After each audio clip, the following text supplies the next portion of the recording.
അപ്പോൾ July 4th നമ്മുടെ AO exam കഴിഞ്ഞിട്ടുണ്ടായിരുന്നു. സാധാരണ വരുന്ന ടോപ്പിക്കുകളിൽ നിന്നല്ലാണ്ട് വേറെ MSc ലെവൽ അല്ലെങ്കിൽ നമ്മൾ ആ ഒരു ലെവലിൽ പഠിക്കുന്ന കുറച്ച് ടോപ്പിക്സുകളിൽ നിന്നും ക്വസ്റ്റ്യൻസ് വന്നിട്ടുണ്ടായിരുന്നു. അപ്പോൾ കമ്പാരിറ്റീവ്ലി എക്കണോമിക്സ് ഇതുവരെ വന്ന രീതിക്കായിരുന്നില്ല. കുറച്ച് ടഫ് തന്നെയായിരുന്നു എക്സാമിൽ വന്ന ക്വസ്റ്റ്യൻസ് അല്ലെങ്കിൽ പാറ്റേൺ. അപ്പോൾ നമുക്ക് ക്വസ്റ്റ്യൻ ഡിസ്കഷനിലേക്ക് നോക്കാം. First question, a demand curve depicts the relation between price and quantity. A movement along the same demand curve occurs in which of the following cases? അപ്പോൾ നമ്മളിത് രണ്ട് കണ്ടീഷൻ ആയിട്ട് നമ്മൾ ഓൾറെഡി പഠിച്ചിട്ടുള്ളതായിരുന്നു. Movement along the same demand കർവും അല്ലെങ്കിൽ shift of the demand കർവും. Shift വരുന്നത് വേറെ ഫാക്ടേഴ്സ്, അത് പ്രൈസ് കൊണ്ടല്ലാണ്ട് വേറെ ഫാക്ടേഴ്സ് കാരണം ഒരു ഡിമാൻഡ് കർവിൽ ഉണ്ടാവുന്ന ചേഞ്ചിനെയാണ് ഷിഫ്റ്റ് എന്ന് പറയുന്നത്. അതാണ് ഇൻക്രീസ് ഇൻ ഡിമാൻഡും ഡിക്രീസ് ഇൻ ഡിമാൻഡും. Contraction in demand and extension of demand എന്ന് പറയുന്നത് പ്രൈസ് കാരണം ഒരു ഡിമാൻഡ് കർവിൽ ഉണ്ടാവുന്ന ചേഞ്ച് ആണ്. അപ്പോൾ ഇതിന്റെ ആൻസർ വരുന്നത് കോൺട്രാക്ഷൻ ഓഫ് ഡിമാൻഡ് അല്ലെങ്കിൽ ഓപ്ഷൻ എ ആണ്. അടുത്ത question, the consumer surplus is estimated as first one what the consumer is willing to pay minus what actually pays, the total utility gained minus total amount spend. Third one കൊടുത്തേക്കുന്ന total utility gained minus marginal utility. Fourth one what the consumer is willing to pay minus marginal utility gained. ഇതാണ് options കൊടുത്തേക്കുന്നത്. നമുക്കിവിടെ elimination മെത്തേഡും ചെയ്യാൻ പറ്റില്ല, കാരണം option 1 correct ആണെന്നുള്ളത് നമുക്ക് എല്ലാവർക്കും അറിയാം. അതിന്റെ ഡെഫിനിഷൻ ആയിരുന്നു. പിന്നെ രണ്ടാമത് വരുന്നത് total utility minus total amount spend ആണ്. ഇത് നമ്മൾ ഇക്വേഷൻ ആയിട്ട് നമ്മൾ പഠിക്കും, അല്ലെങ്കിൽ നമുക്ക് ഡെറിവേഷൻ വഴി ചെയ്യാൻ പറ്റുന്നതാണ്. പക്ഷെ ഇതൊരു UG ലെവലിൽ നമ്മൾ അങ്ങനെ നോക്കുന്ന ഒരു ഇക്വേഷൻസ് ആയിരുന്നില്ല. അപ്പൊ ഇതിന്റെ ഓപ്ഷൻ വരുന്നത് 1 and 2 ആണ് കറക്റ്റ് ആയിട്ട് വരുന്നത്. Next one, optimum choice of enterprise in management is based on what principle of? ഇപ്പൊ രണ്ട് പ്രിൻസിപ്പിൾസ് ആണ് കൊടുത്തേക്കുന്നത്, ഇക്വി മാർജിനൽ റിട്ടേൺസും പ്രിൻസിപ്പിൾ ഓഫ് ഓപ്പർച്യൂണിറ്റി കോസ്റ്റും. ഇതിന്റെ ആൻസർ വരുന്നത് ബോത്ത് A and B ആണ്. അതായത് ഒരു എന്റർപ്രൈസിൽ ഒരു ഫാം മാനേജ്മെന്റ് ആക്ടിവിറ്റിയിൽ എന്റർപ്രൈസുകൾ ചൂസ് ചെയ്യുന്നത് ഇക്വി മാർജിനൽ റിട്ടേൺസും പ്രിൻസിപ്പിൾ ഓഫ് ഓപ്പർച്യൂണിറ്റി കോസ്റ്റും ബേസ് ചെയ്തുകൊണ്ട് തന്നെയാണ്. എന്താണ് equi marginal returns? Equi marginal return states that resource should be distributed so that marginal benefit or return from the last unit of resource used in one activity is equal to marginal benefit from the last unit of the same resource used in any other activity. അതായത് രണ്ട് firms consider ചെയ്യുവാണെങ്കിൽ നമ്മള് firm എക്ക് spend ചെയ്യുന്ന marginal utility അല്ലെങ്കിൽ ആ marginal utility കിട്ടാൻ വേണ്ടി സ്പെൻഡ് ചെയ്യുന്ന എമൗണ്ടും ഫേം ബിക്ക് വേണ്ടി നമ്മൾ സ്പെൻഡ് ചെയ്യുന്ന മാർജിനൽ യൂട്ടിലിറ്റി കിട്ടാനുള്ള എമൗണ്ടും സെയിം ആയിരിക്കണം. ആ ഒരു ഇക്വി മാർജിനൽ യൂട്ടിലിറ്റി അല്ലെങ്കിൽ ഇക്വി മാർജിനൽ റിട്ടേൺസ് കിട്ടുന്ന രണ്ട് ഫേംസ് വേണം നമ്മൾ ഒപ്റ്റിമം പ്രൊഡക്ഷന് വേണ്ടിയിട്ട് ചൂസ് ചെയ്യാൻ. അതാണ് ഇക്വി മാർജിനൽ റിട്ടേൺസ് പറയുന്നത്. നെക്സ്റ്റ് വൺ എന്ന് പറഞ്ഞാൽ the opportunity cost principle States that the cost of any decision is the value of next best alternative that is formula. അതായത് നമ്മളിപ്പോൾ രണ്ട് ഫേംസ് അല്ലെങ്കിൽ മൂന്ന് ഫേംസ് കൺസിഡർ ചെയ്യണം, നമ്മൾ ഏതൊക്കെ ഫേം സെലക്ട് ചെയ്യണമെന്ന് വെച്ചാൽ നമ്മൾ ബി ഒഴിവാക്കുകയാണെങ്കിൽ A should be the best alternative. Next one, fourth question. The stage of production function responsible for more production by using more units of inputs for profit maximization. ഇത് നമ്മുടെ stage of production function ആണ്. TPP, NPP, APP ഒക്കെ വരയ്ക്കുന്ന ഗ്രാഫിൽ നമ്മൾ stage 1, stage 2, stage 3 എന്ന് പറയുന്നതിൽ നമ്മൾ ഓൾറെഡി പറയുന്നുണ്ട്.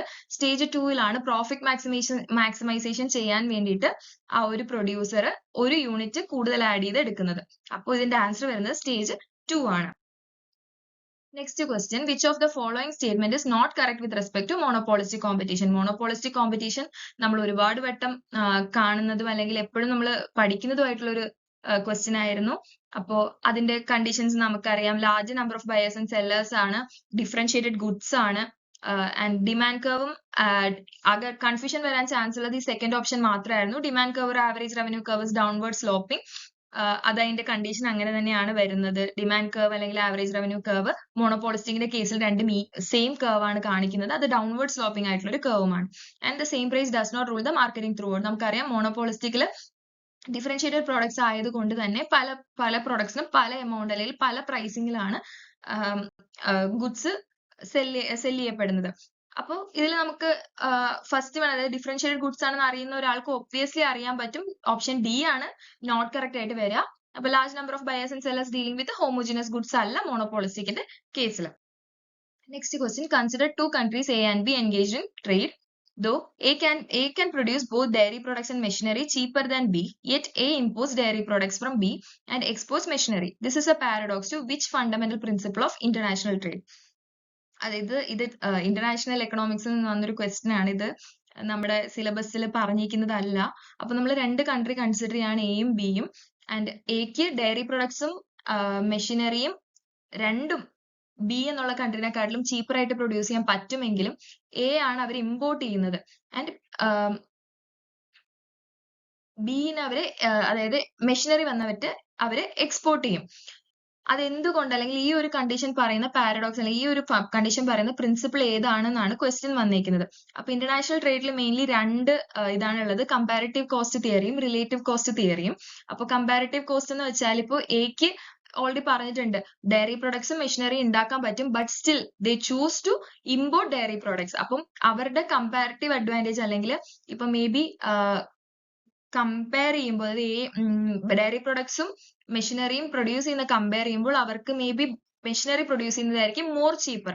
അപ്പോൾ അങ്ങനെ ഒരു ഗുഡ് നമ്മൾ സെലക്ട് ചെയ്ത് അത് എക്സ്പോർട്ട് ചെയ്യാനായിട്ട് ചൂസ് ചെയ്യുന്ന ഒരു കണ്ടീഷനെയാണ് അല്ലെങ്കിൽ ആ ഒരു തിയറിനെയാണ് കമ്പാരിറ്റീവ് കോസ്റ്റ് തിയറി എന്ന് പറയുന്നത്. നെക്സ്റ്റ് അവർ ഓപ്ഷനിൽ കൊടുത്തിരിക്കുന്ന ഹെക്ലർ ഓഹ്ലിയൻ തിയറിയും മോഡേൺ തിയറി ഓഫ് ട്രേഡും രണ്ടും സെയിം തന്നെയാണ്. It suggest that country will export goods that intensively use the relatively abundant factors of production. അതായത് അവരുടെ അടുത്തുള്ള ഇത് ഏറ്റവും നന്നായിട്ട് യൂസ് ചെയ്ത് പ്രൊഡ്യൂസ് ചെയ്യാൻ പറ്റുന്ന ഒരു ഗുഡ് അവര് സെലക്ട് ചെയ്ത് അത് അവര് എക്സ്പോർട്ട് ചെയ്യാനായിട്ട് ചൂസ് ചെയ്യും. അതാണ് ഹെക്ലർ ഓഹ്ലിയൻ അല്ലെങ്കിൽ മോഡേൺ തിയറി ഓഫ് ട്രേഡ് പറയുന്നത്. Next one, choose the correctly match statement from the following to select an investment project. BCR should be negative to select the project for investment. IRR should be less than opportunity cost. NPW should be positive to select the project for investment. All of the above. അപ്പോൾ correctly match ചോദിക്കുമ്പോൾ NPW അല്ലെങ്കിൽ net present worth ആണ് positive ആയിട്ട് ഇരിക്കേണ്ടത് ഒരു project investment select ചെയ്യണമെന്നുണ്ടെങ്കിൽ. BCR നമുക്കറിയാം, BCR എപ്പോഴും greater than 1 ആയിരിക്കണം. And IRR should be greater than opportunity cost of the capital. അപ്പൊ ഇതിൽ കറക്റ്റ് ഓപ്ഷൻ വരിക net present worth should be positive. Next one, which of the following is not a component of market structure? Market structure ൽ നമ്മൾ concentration of market power, degree of integration and degree of product differentiation ആണ് നോക്കുക. Option B കൊടുത്തിരിക്കുന്ന market sharing and price setting policy എന്ന് പറയുന്നത് market കണ്ടക്റ്റിൽ വരുന്ന ഒരു component ആണ്. അപ്പൊ ഇവിടുത്തെ ആൻസർ വരെ ഓപ്ഷൻ ബി ആണ്. Market sharing and price setting policy എന്ന് പറയുന്നത് മാർക്കറ്റ് സ്ട്രക്ചറിന്റെ ഒരു കമ്പോണന്റ് അല്ല. Next one, marginal revenue along with marginal cost helps to determine. Marginal revenue marginal കോസ്റ്റും ഈക്വൽ ആവുന്ന പോയിന്റിലാണ് പ്രോഫിറ്റ് മാക്സിമൈസേഷൻ ഔട്ട്പുട്ട് നമുക്ക് കിട്ടുന്നത്. സോ ഓപ്ഷൻ എ ആണ് ഇതിന്റെ ആൻസർ കറക്റ്റ് വരിക. Next one, a tax regime which is based on principle of falling marginal utility of money and which aims to reduce inequalities in wealth to some extent. ഇത് ടാക്സസിൽ നാല് type tax ഉണ്ട്: proportional, regressive, progressive and degressive. അതിൽ proportional tax എന്ന് വെച്ചാല് എല്ലാവരും irrespective of income എല്ലാവരും ഒരേ എമൗണ്ട് ഓഫ് ടാക്സ് ആയിരിക്കും അടയ്ക്കേണ്ടി വരിക.